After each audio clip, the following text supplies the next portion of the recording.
L'humanité a célébré le 23 avril la journée mondiale du livre et du droit d'auteur. Au niveau national, la célébration a été axée sur l'importance du livre et les droits d'auteur. À cette occasion, les différentes activités organisées au sein de la grande bibliothèque universitaire visent à respecter les directives de l'UNESCO, celle de rendre un hommage au livre et de protéger la propriété intellectuelle. Cette date du 23 avril de chaque année symbolise la littérature universelle.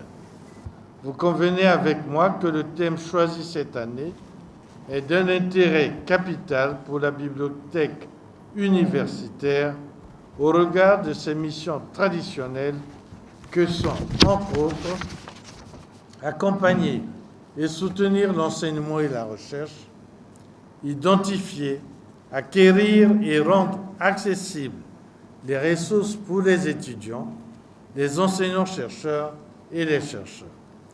Former les étudiants à la recherche documentaire. Après ce mot, le recteur de l'université Marien Ngouabi, le directeur de la grande bibliothèque universitaire, la directrice générale des arts et des lettres ainsi que d'autres invités ont effectué une visite guidée dans les différents stands érigés pour la circonstance.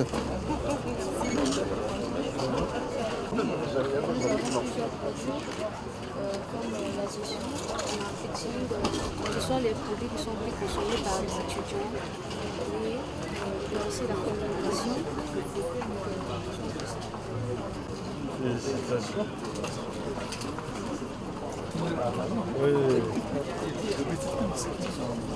Structure de l'université Marien Ngouabi, la grande bibliothèque universitaire est ouverte aux étudiants et aux enseignants de cet alma mater. Pour y faciliter l'accès au grand nombre, une pièce d'identité suffit. La grande bibliothèque universitaire, elle est vraiment fréquentée. Elle est fréquentée par tout le monde. Et quand on parle de la fréquentation, on parle aussi d'ouverture. Elle est ouverte à tout le monde. Ce qu'on a comme usagers, on a des chercheurs, on a les étudiants, on a des professeurs et tout le monde.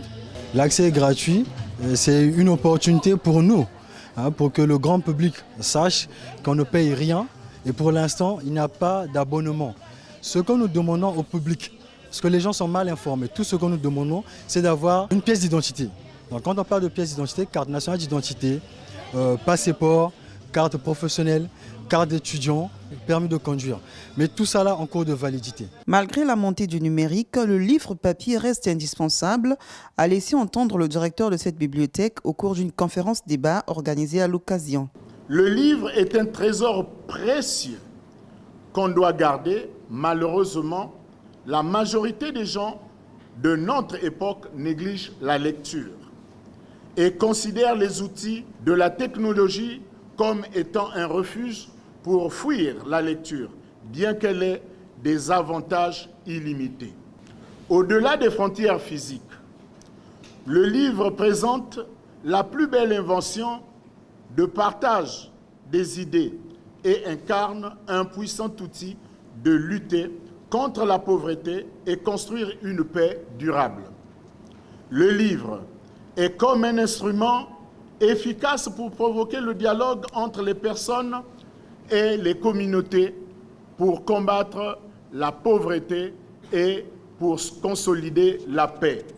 De plus, alors qu'un livre est relu par plusieurs spécialistes, cependant, tout internaute peut s'exprimer librement sur Internet et il n'y a pas de garantie sur la qualité du contenu. Les participants ont également échangé autour d'une problématique, livres et droits d'auteur, quel dialogue? On ne vit pas de notre art malheureusement.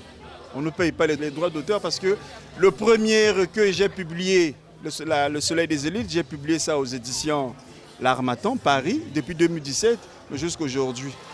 J'ai reçu aucune somme d'argent, reconnaissance ou quoi, rien du tout. Je ne parle pas mal de l'édition, mais les droits d'auteur ne sont pas respectés.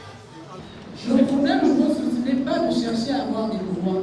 Si vous voulez avoir des droits d'auteur, faites d'abord des œuvres de qualité. Donc si vous voulez avoir des droits d'auteur, si vous voulez beaucoup gagner, faites des œuvres de qualité.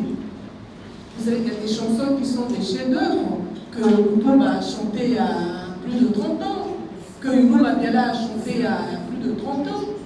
Mais jusqu'à ce jour, ces chansons sont toujours d'actualité. parce que ce sont des chefs-d'œuvre, des choses qui traversent les générations. Le fait de ne pas recevoir ces droits d'auteur, c'est vrai que ça fait quand même un peu mal, ça nous frustrait, ça ne donne pas assez de volonté. Mon problème, c'est de pouvoir écrire, montrer ce que mon cœur pense en fait. La Journée mondiale du livre a vécu, mais les initiatives du genre devraient être récurrentes pour susciter l'adhésion de bien d'autres personnes à la lecture.